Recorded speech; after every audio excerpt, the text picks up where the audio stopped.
네, 벌써 2월이죠. 2월 오늘이 첫 거래일입니다. 1월에는 좀 시장이 좀 뜨거웠는데요. 오늘은 뭐 시장은 나쁘진 않습니다만은 상승세는 조금 오후장 들면서 빠지는 모습이네요. 힘이 좀 빠지는 모습입니다.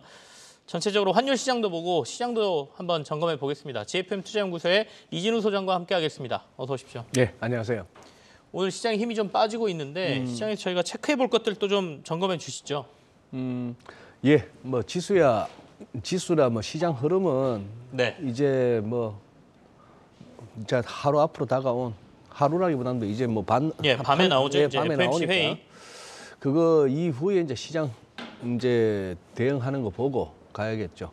과연 이제 시장의 예측 25p 인상에 그치고 그러나 뭔가 연준의 성명서나 아니면 제롬 파월 의장의 기자회견 과정에서는 계속해서 긴축 의지를 갖다가 드러내는 정도이겠다 하는데 여기에서 이제 그 발언의 강도나 그거 이제 봐줘야 되겠죠. 네. 뭐 여기서 더 갈 것 같습니다. 안 갈 것 같습니다. 해봐야 의미도 없고 네. 지수 더 간다고 해서 내가 갖고 있는 종목이 간다는 보장도 없고.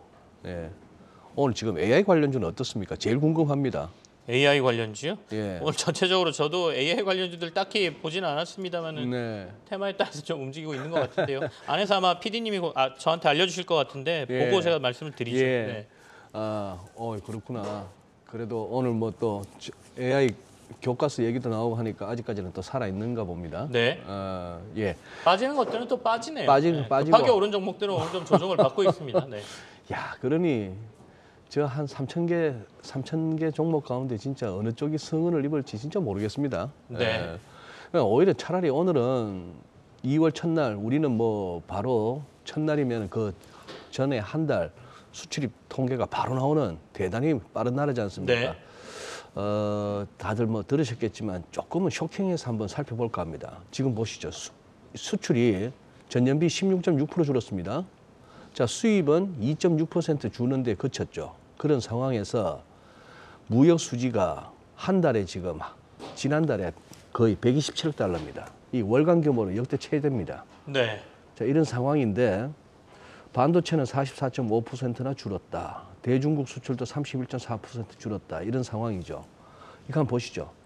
사실 역대급이네요. 지금 이 마이너스 폭이 이렇게까지 줄어드는 거. 우리 당연히 무역 수지는 흑자, 암만 힘들어도 경상수지는 흑자. 요렇게 뭐 90년대 이게 이제 결국 이랬기 때문에 IMF 외환위기가 온 겁니다. 이때 보세요. 90년대 우리 무역 수지가 쭉 쌓이고 있잖아요. 네네. 적자가.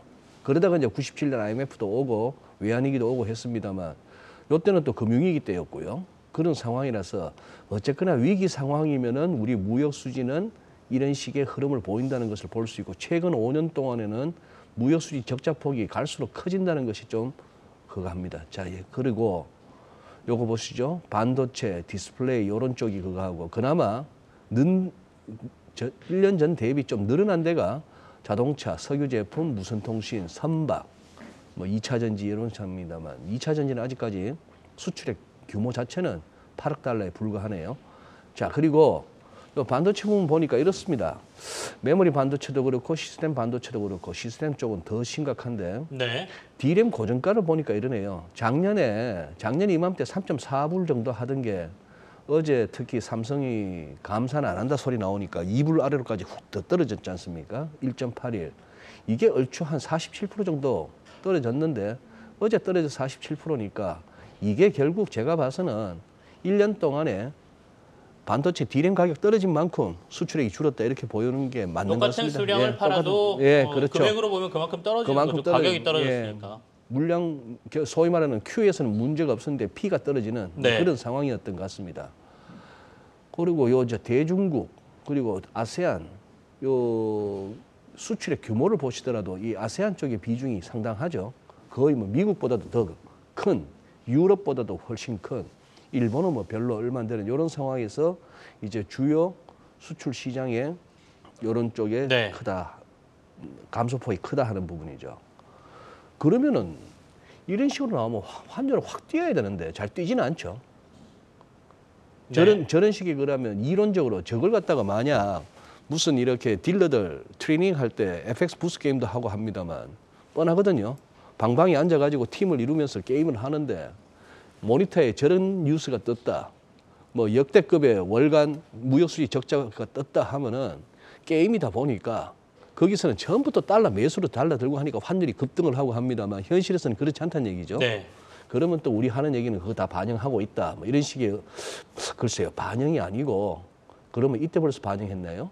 뭐 그런데 즉 제가 드리고 싶은 말씀은 이론과 현실이 그렇게 넉넉하게 딱딱 맞아 떨어지지는 않는다는 얘기인데 우리는 어쨌거나 요까지는 한번 보고 가시죠. 기존에 이렇게 우리 큰 흐름에 있어서는 이 선과 이 저점끼리 연결한 이 선과 그다음에 고점끼리 IMF 외환위기 때 금융위기 때 이걸 갖다가 연결하는 이 선이 하나의 지지선과 저항선 큰 흐름이었다고 보면 어쨌거나 우리가 21년, 22년을 갖다가 지나오면서 이제 새로운 선이 하나 생겼습니다. 네. 새로운 선이 생겨서 크게 봐서 이 안에서 당분간 몇 년 동안 이제 뭐 잘하면 한 10년까지도 이 안에서 놀 수 있는 환율이 됐는데 오늘 이거 좀 소개해 드릴게요. 뭐 기사를 통해서도 이미 접하신 우리 시청자분들 많으시겠습니다만 오늘 대한상공회의소하고 한국은행에서 아주 큰 행사를 갖다가 열었더라고요. 자 이제 BIS에서 지금 이제 정책 보좌관 겸 이제 조사국장 역할을 하고 계시는 신영성 박사인데 주제 발표하시고 우리 이창용 총재가 사회를 보면서 이렇게 네. 대담도 하시더라고요. 요 아래쪽 먼저 보시죠.